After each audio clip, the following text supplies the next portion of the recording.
2000년 여름 전북 익산의 작은 오거리에서 택시기사 한 분이 칼에 찔려 숨졌습니다. 경찰은 사흘 만에 범인을 잡았다며 발표했죠. 그 범인은 겨우 15살 커피 배달원이었습니다. 그는 10년을 감옥에서 보내고 나와서도 제가 한 일이 아닙니다 라고 말했습니다. 그런데 정말 이상하죠. 옷에서도 신발에서도 흉기에서도 이 아이의 흔적은 단 하나도 나오지 않았습니다. 오늘은 진짜 범인은 따로 있었다는 사실이 드러나기까지 무려 16년이 걸린 약촌 오거리 재심 사건을 이야기해 보겠습니다. 그리고 그 16년이 우리에게 무엇을 의심해야 하는지 말해주는 시간이었다는 것도요. 2000년 8월 12일 새벽 2시 전라북도 익산시 영등동에 위치한 약촌 오거리. 이 시간대의 오거리는 대부분의 상점이 문을 닫고 가끔 지나가는 택시와 오토바이만이 도로를 오갈 뿐이었습니다. 그날도 마찬가지였죠. 버스 정류장 앞에 한 대의 택시가 주차되어 있었습니다. 처음에는 그저 손님을 기다리는 것처럼 보였을 겁니다. 하지만 가까이 다가간 사람들은 끔찍한 광경을 마주해야 했습니다. 운전석에 앉아있던 택시기사 유모 씨, 당시 42세. 그는 온몸에서 피를 쏟으며 의식을 잃은 상태였습니다. 유모 씨는 흉기에 무려 12군데나 찔린 상태였습니다. 범인은 특히 가슴 부위를 집중적으로 공격했고 그 결과 유모 씨의 폐 동맥이 절단되었습니다. 과다출혈로 인해 유모 씨는 같은 날 새벽 3시 20분경 익산시 원광대학교 부속병원에서 숨을 거두었습니다. 한 가정의 가장이자 새벽 3시 교대를 앞두고 마지막까지 최선을 다했던 성실한 택시기사였습니다. 그의 죽음은 남겨진 부인과 자녀들에게 지울 수 없는 상처를 안겼습니다. 경찰은 즉시 수사에 착수했습니다. 현장에는 피해자의 택시 외에 특별한 물증이 남아있지 않았습니다. 범행에 사용된 흉기도 발견되지 않았고 목격자를 찾기도 쉽지 않은 상황이었죠.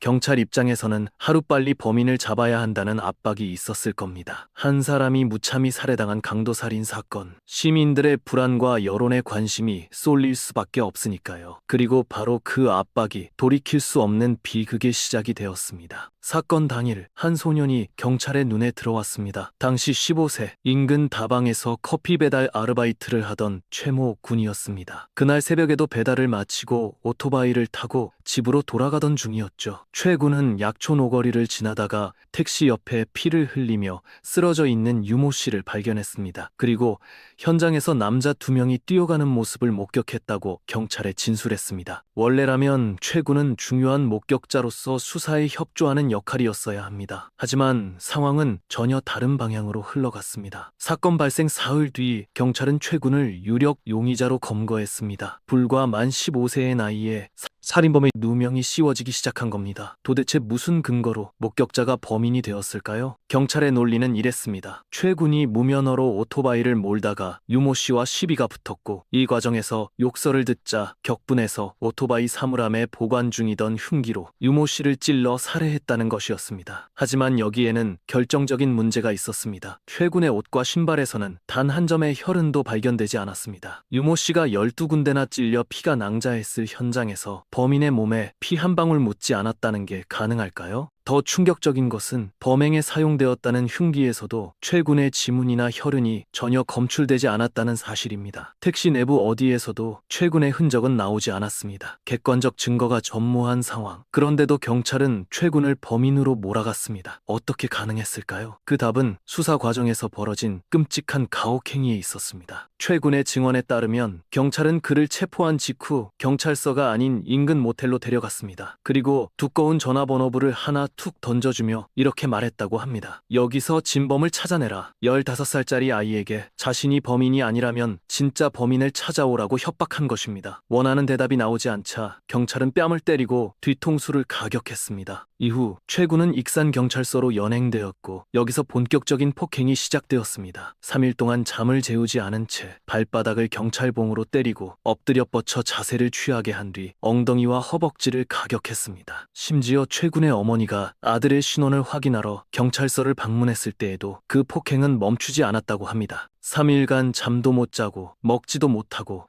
언제 끝날지 모르는 폭행에 시달리던 15살 소년. 결국 최군은 무너졌습니다. 제가 했습니다. 그 한마디가 나오자마자 조서가 작성되고 사건은 해결된 것처럼 봉인되었습니다. 진범이 아닌 아이의 입에서 나온 거짓 자백. 하지만 수사기관은 그것으로 충분했습니다. 나중에 재심 과정에서 밝혀진 사실이 있습니다. 당시 수사팀에서 막내 경찰관으로 일했던 박모 경위가 재심 재판에 증인으로 출석한 후 스스로 목숨을 끊었습니다. 그는 증언에서 최군을 가혹행위가 벌어진 여관으로 데려다 준 것이 자신이었다고 말했습니다. 그의 죽음은 이 사건의 또 다른 비극입니다. 하지만 정작 폭력을 휘두른 선배 형사들은 최군에게 단 한 번도 사과하지 않았고 일부는 아직까지 현직에 남아있다고 합니다. 2002년 2월 2일 전주지법 군산지원 201호 법정. 당시 16세가 된 최군에게 1심 판결이 내려졌습니다. 징역 15년. 최군은 재판 내내 내가 한 일이 아닙니다라고 억울함을 호소했습니다. 하지만 재판부는 그의 주장을 받아들이지 않았습니다. 오히려 판결문에는 이런 문장이 담겼습니다. 수사기관에서와 달리 법정에서 범행을 부인하고 있다. 마치 법정에서 결백을 주장하는 것이 잘못된 행동인 것처럼요. 여기서 한번 정리해볼까요? 이 사람을 범인이라고 부를 만한 증거는 사실상 없었습니다. 판결문에 적힌 증거 목록을 보면요. 피해자 부인과 동료 택시기사, 응급차 운전기사 등의 진술, 피의자 신문조서, 사망진단서, 국립과학사연구소의 부검해보서 정도가 전부였습니다. 진술 내용도 피해자가 택시 운전석에서 배를 움켜잡고 있는 것을 봤다. 평소 최군이 소란을 많이 피웠다 같은 범인을 특정할 수 없는 내용뿐이었죠. 최군이 입었던 옷이나 신발에서 혈흔이 발견됐다는 직접 증거? 없었습니다. 흉기에서 지문이나 DNA가 나왔다는 증거? 역시 없었습니다. 그런데도 재판부는 몇 가지 정황 증거만을 근거로 이렇게 결론 내렸습니다. 사소한 시비 끝에 특별한 동기 없이 무고한 생명을 살해했다. 선고기일을 포함해 단 8번의 공판, 고작 4쪽짜리 판결문. 한 사람의 인생을 송두리째 바꿔놓기에는 너무나 부실한 재판이었습니다. 항소심에서 최군의 형량은 징역 10년으로 줄었습니다. 하지만 그 이유가 참담합니다. 최군은 2심에서 범행을 인정했습니다. 왜였을까요? 당시 변호인이 범행을 인정해야 감형을 받을 수 있다고 조언했기 때문입니다. 억울하지만 10년이라도 빨리 나오려면 인정해야 한다. 무고한 사람에게 강요된 선택이었습니다. 최군은 상고를 포기했고 징역 10년형이 확정되었습니다. 이로써 15세 소년의 청춘은 감옥에 갇히게 되었습니다. 사건 발생 3년 후인 2003년 6월 뜻밖의 일이 벌어졌습니다. 원래 사건을 맡았던 익산경찰서가 아닌 옆 지역 군산경찰서에서 약촌 오거리 살인사건의 범인은 최군이 아니며 진범이 따로 있다는 첩보를 입수한 겁니다. 만약 이것이 사실이라면 경찰과 검찰이 무고한 시민을 살인범으로 몰아 감옥에 보낸 엄청난 스캔들이 됩니다. 경찰 내부에서도 많은 고심이 있었다고 합니다. 하지만 군산경찰서의 황상만 강력반장은 판단했습니다. 한 시민의 인생을 망친 억울한 누명, 이대로 묻어둘 수는 없다고요. 2003년 6월 5일 군산경찰서는 이 사건의 진범으로 김모 씨를 체포했습니다. 그리고 김 씨의 도주를 도운 혐의로 그의 친구 임모 씨도 함께 붙잡았습니다. 체포 당시 김 씨의 진술은 놀라울 정도로 구체적이었습니다. 진범이 아니면 알 수 없는 정보들이 줄줄이 나왔죠. 유흥비를 마련하려고 택시기사를 상대로 강도를 벌였다가 살인에 이르게 됐다는 것, 범행 장소와 시간, 흉기를 사용한 방법까지. 김 씨는 자기 대신 무고한 최군이 누명을 쓰고 복역하게 된 사실을 알고 심한 죄책감에 시달렸다고도 진술했습니다. 친구 임 씨의 진술도 김 씨의 자백과 상당 부분 일치했습니다. 임 씨는 이렇게 말했습니다. 사건 당일 김 씨가 피 묻은 칼을 들고 집으로 찾아와서 범행을 저질렀다고 했습니다. 저는 그 흉기를 숨겨줬습니다. 피해자 시신을 부검한 법의학자의 소견과 흉기를 목격한 일반 시민의 증언도 김 씨의 자백에 신빙성을 더해주었습니다. 군산경찰서는 김 씨와 임 씨에 대해 구속영장을 신청하려 했습니다. 증거가 충분하다고 판단한 거죠. 그런데 여기서 믿을 수 없는 일이 벌어집니다. 검찰이 경찰의 구속영장 신청을 기각한 겁니다. 이유는 물증인 흉기를 확보하지 못했다는 것이었습니다. 진범을 잡아놓고도 우리는 그를 풀어줬습니다. 그리고 엉뚱한 10대 소년만 여전히 감옥에 남겨둔 채였죠. 검찰은 불구속 수사를 지휘했고 구속영장이 기각되자 김 씨와 임 씨의 태도가 180도 바뀌었습니다. 두 사람은 갑자기 정신병원에 입원했습니다. 그리고 경찰에서 한 진술은 가족의 관심을 받기 위해 꾸며낸 이야기라며 번복해버렸습니다. 결국 2006년 사건을 담당한 검사는 김 씨와 임 씨를 최종 무혐의 처분했습니다. 무고한 최군은 여전히 교도소에서 살인범으로 복역하고 있었는데 말입니다. 2010년 봄 최 씨는 9년 7개월 만에 만기 출소했습니다. 10대 시절의 모든 것을 감옥에서 보낸 그는 이제 30대 초반의 청년이 되어 있었습니다. 하지만 세상은 그를 반겨주지 않았습니다. 출소 후 그를 기다린 것은 또 다른 충격이었습니다. 근로복지공단이 택시기사 유모 씨의 사망보험금에 이자를 더해 1억 4천만 원의 구상금 청구 소송을 냈던 겁니다. 살인을 저질렀으니 피해자 보상금을 물어내라는 논리였죠. 진짜 범인도 아닌 사람에게 말입니다. 정신적으로, 경제적으로 파탄난 상태였습니다. 전과 기록 때문에 취직도 쉽지 않았고 사회의 낙인은 어디를 가든 따라다녔습니다. 저는 하지 않았습니다. 라고 아무리 말해도 이미 유죄 확정 판결을 받은 사람의 말을 들어주는 사람은 없었습니다. 하지만 전환점이 찾아왔습니다. 재심 사건 전문가로 알려진 박준영 변호사가 최 씨를 찾아온 겁니다. 박 변호사는 최 씨를 설득했습니다. 다시 싸워봅시다. 진실은 반드시 밝혀질 겁니다. 2013년 3월 최 씨는 광주 고등법원에 재심을 청구했습니다. 사건 발생 13년, 출소 후 3년 만의 일이었습니다. 재심을 위해서는 새로운 증거가 필요했습니다. 박 변호사와 최 씨는 2003년 군산경찰서가 확보했던 진범 김 씨의 진술 기록,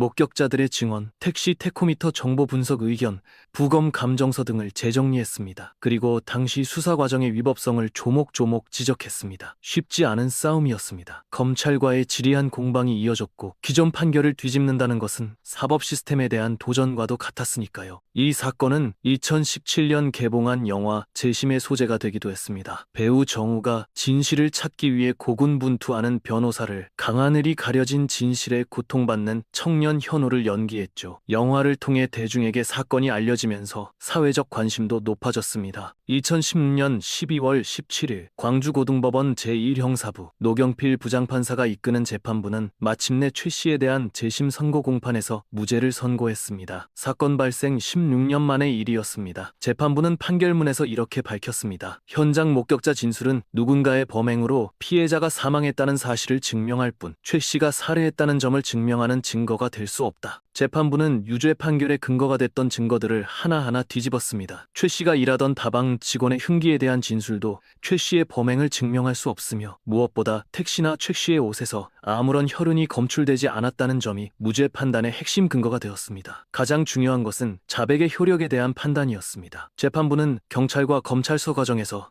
최 씨의 자백 동기와 경위를 수긍하기 어렵고 그 내용도 허위 자백일 가능성이 높다고 선언했습니다. 불법 체포, 감금, 가혹행위로 얻어낸 자백은 증거 능력이 없다는 것입니다. 11월 24일 검찰이 항소를 포기하면서 최 씨에 대한 무죄 판결이 확정되었습니다. 당시 검찰총장은 적법 절차 준수와 인권보장 책무를 다하지 못한 점에 대해 사과한다고 밝혔습니다. 국가가 공식적으로 잘못을 인정한 순간이었습니다. 이후 최 씨와 가족들은 국가, 당시 가혹행위를 했던 경찰, 진범을 무혐의 처분한 검사를 상대로 손해배상 소송을 제기했습니다. 2021년 1월 서울중앙지법은 국가에 총 16억 원의 배상을 명령했습니다. 재판부는 이렇게 말했습니다. 국가가 국민의 기본권 수호는 못할지언정 위법한 수사로 무고한 시민에게 돌이킬 수 없는 피해를 입혔다. 이와 같은 불법 행위가 다시는 저질러져서는 안 된다는 경각심을 갖게 할 막중한 필요가 있다. 16억 원, 큰 금액이지만 10년간의 감옥살이와 파괴된 청춘, 사회적 낙인과 정신적 고통을 돈으로 환산할 수 있을까요? 하지만 이 판결에서 더 중요한 것은 금액이 아니었습니다. 국가가 틀릴 수 있다는 것, 그리고 그 틀림을 인정했다는 것, 그것이 이 판결의 진정한 의미였습니다. 최 씨에게 무죄가 선고되던 2016년 11월 17일 같은 날 오후 검찰은 13년 전 풀어졌던 김 씨를 긴급 체포했습니다. 경기도 용인에서 검거된 김 씨는 강도살인 혐의로 구속되었습니다. 검찰은 이틀 후 구속영장을 청구했고 법원은 도주 우려 등을 이유로 영장을 발부했습니다. 재판 과정에서 김 씨는 범행을 부인했습니다. 2003년 자신을 조사했던 경찰들의 진술을 유죄의 증거로 사용해서는 안 되고 범행에 사용된 흉기 등 객관적 물증이 없다며 무죄를 주장했죠. 하지만 법원의 판단은 달랐습니다. 2017년 5월 25일 1심 법원은 김 씨에게 징역 15년을 선고했습니다. 김 씨의 자백 내용이 피해자의 무전 내용, 범행 현장 상황, 피해자의 상해 부위와 정도 등 객관적 증거들과 구체적으로 일치했기 때문입니다. 김 씨가 항소하면서 재판은 대법원까지 이어졌습니다. 김 씨는 관심을 받기 위해 꾸며낸 이야기였다고 다시 한번 주장했지만 2심에서도 동일하게 징역 15년이 선고되었습니다. 그리고 2018년 3월 27일 대법원은 김 씨의 상고를 기각하고 징역 15년형을 확정했습니다. 사건 발생 18년 만에 진범이 단죄된 순간이었습니다. 하지만 이 정의는 너무 늦게 도착했습니다. 18년이라는 시간 동안 증거는 희미해졌습니다. 흉기는 끝내 발견되지 않았습니다. 가장 비극적인 것은 2003년 김 씨의 범행을 증언했던 친구 임 씨가 2012년에 이미 사망했다는 사실입니다. 그의 증언은 살아있는 목소리가 아닌 과거 기록으로만 남게 되었죠. 만약 2003년에 검찰이 제대로 수사했더라면 진범은 훨씬 빨리 처벌받았을 것이고 최 씨는 10년의 억울한 옥살이를 하지 않아도 됐을 겁니다. 한 가지 다행인 점이 있다면 이 사건에 태완이법이 적용되었다는 것입니다. 원래 살인죄의 공소시효는 15년이었고 2016년 8월이면 시효가 만료될 예정이었습니다. 하지만 2015년 살인죄의 공소시효를 폐지한 형사소송법 개정안이 시행되면서 간신히 진범을 기소할 수 있었습니다. 약촌 오거리 사건은 단독 사건으로 끝나지 않았습니다. 이와 비슷한 시기에 삼내 나라슈퍼 강도치사 사건, 수원 노숙인 살해 사건 등 경찰의 강압수사와 허위 자백으로 무고한 사람이 범인으로 몰린 사례들이 연이어 드러났습니다. 법무부 산하 검찰과거사위원회는 약촌 오거리 사건을 조사 대상으로 선정하고 2019년 검찰의 중대한 과오가 인정된다며 검찰총장의 직접적인 사과를 권고했습니다. 이런 사건들이 쌓이면서 수사 절차에 대한 제도 개선이 이루어지기 시작했습니다. 가장 대표적인 것이 피의자 신문 전 과정 영상 녹화 확대입니다. 조사의 개시부터 종료까지 전 과정을 녹화하도록 함으로써 수사기관이 피의자에게 폭행이나 협박을 가하는 것을 방지하려는 취지입니다. 심야 장시간 조사 제한도 강화되었습니다. 약촌 오거리 사건에서 최 군은 3일간 잠을 재우지 않은 상태에서 조사를 받았습니다. 이런 극단적인 상황에서는 누구라도 허위 자백을 할 수밖에 없습니다. 이제는 야간 조사에 대한 규정이 엄격해졌고 피의자의 휴식권이 보장되어야 합니다. 변호인 참여 원칙도 확대되었습니다. 피의자가 원하면 조사 과정에 변호인이 참여할 수 있고 이를 거부할 경우 조사 자체가 위법해질 수 있습니다. 15살 소년이 변호인도 없이 모텔에서 폭행당하며 자백을 강요받았던 2000년과는 확실히 달라진 겁니다. 물론 이런 제도가 완벽하지는 않습니다. 규정이 있어도 지키지 않으면 소용없으니까요. 하지만 적어도 약촌 오거리 사건 이전에 비해 무고한 사람이 범인으로 몰리는 위험은 줄어들었다고 할 수 있습니다. 중요한 것은 앞으로 재심이 더 쉬워졌다가 아니라 애초에 이런 재심이 필요 없도록 만드는 방향으로 시스템이 바뀌어야 한다는 점입니다. 약촌 오거리 사건은 그 방향으로 한 걸음 나아가게 만든 뼈아픈 교훈이었습니다. 2021년 진범에게 무혐의 처분을 내렸던 검사가 최 씨를 직접 찾아가 사과했습니다. 현직 검사가 과거 사건 피해자에게 사과한 극히 이례적인 일이었죠. 그는 당시 유죄 확신의 기준을 너무 높이 가졌던 것은 아닌지 후회된다고 말했습니다. 최 씨는 그 사과를 받아들이고 해당 검사에 대한 손해배상 소송을 취하했습니다. 하지만 모든 것이 해결된 것은 아닙니다. 당시 최 군을 폭행했던 선배 형사들 중 일부는 여전히 사과 한마디 없습니다. 그리고 무엇보다 이 모든 비극의 시작이 된 피해자 유모 씨의 유족들은 어떨까요? 약촌 오거리 사건이 다뤄질 때마다 그들은 아버지와 남편의 죽음을 다시 떠올려야 합니다. 박준영 변호사는 이렇게 말했습니다. 새벽 3시 교대를 앞두고 끝까지 최선을 다했던 40대 가장의 안타까운 죽음이었습니다. 유족에게 너무 가혹한 상황을 만들고 있다는 생각에 죄송합니다. 영상 녹화, 변호인 참여, 심야 조사 제한, 절차적 장치가 아무리 좋아져도 빨리 범인 잡아 실적 올리자, 한 명쯤 희생돼도 괜찮겠지라는 조직 문화가 그대로라면 또 다른 약촌 오거리가 생길 수 있습니다. 카메라가 켜져 있어도 우리의 눈이 꺼져 있으면 똑같습니다. 진범을 잡아놓고도 놓아주고 무고한 사람을 범인으로 만드는 그런 일이 다시는 일어나지 않으려면 시스템만이 아니라 시스템을 운용하는 사람들의 의식이 바뀌어야 합니다. 진짜 범인은 따로 있었다. 이 말은 한 사람의 인생만 뒤바꾼 게 아닙니다. 우리 사법 시스템 전체에 던지는 경고였습니다. 경찰과 검찰과 법원, 그 어느 것도 완벽하지 않습니다. 실수할 수 있습니다. 그래서 우리는 의심해야 합니다. 권력이 말하는 진실이 정말 진실인지 냉철하게 질문해야 합니다. 약촌 오거리 사건을 기억해야 하는 이유는 과거를 탓하기 위해서가 아닙니다. 같은 일이 반복되지 않도록 우리 모두가 깨어있기 위해서입니다. 여러분은 이 사건을 어떻게 기억하고 계신가요? 아래 댓글에 여러분의 생각도 남겨주세요. 오늘 영상은 여기까지입니다. 끝까지 시청해주셔서 감사합니다.